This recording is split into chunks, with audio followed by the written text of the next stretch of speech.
माझ्या प्रिय मित्रांनो, माझे नाव सुनामी मनोज वडवी आहे आणि आज मी इथे राष्ट्रीय पंचायती राज दिनाबद्दल काही विचार मांडण्यासाठी आलो आहे। हा दिवस प्रत्येक वर्षी 24 एप्रिल रोजी साजरा केला जातो। पंचायती राज ही अशी व्यवस्था आहे ज्यामध्ये गावातील लोक आपले प्रतिनिधी निवडून गावाचा विकास स्वतः ठरवतात। या व्यवस्थेची सुरुवात 24 एप्रिल 1993 रोजी झाली। तेव्हापासून गाव पातळीवर निर्णय घेण्याचा अधिकार ग्रामपंचायतींना मिळाला। आज पंचायती राज यंत्रणा केवळ रस्ते, पाणी, आरोग्य किंवा शिक्षणपुरती मर्यादित राहिलेली नाही, तर आता ती मुलांची हक्कासाठी काम करत आहे। LSDG local sustainable development goals अंतर्गत आता आपल्या गावामध्ये बाल अनुकूल ग्रामपंचायत, चिल्ड फ्रेंडली पंचायत बनवण्यावर भर दिला जातो।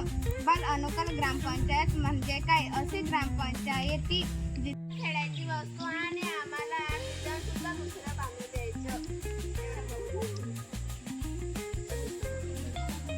संडास बाथरूम चांगलं बांधून द्यायचं।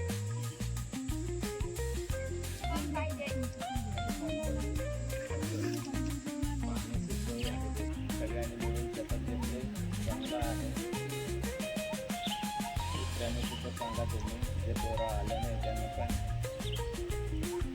चांगलं असतं। अशी सभा राहिली काय तुमच्या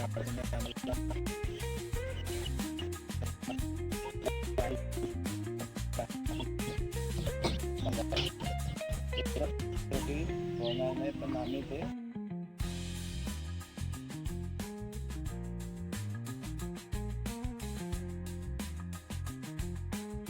आहे आणि आम्ही पण करायला तयार आहे।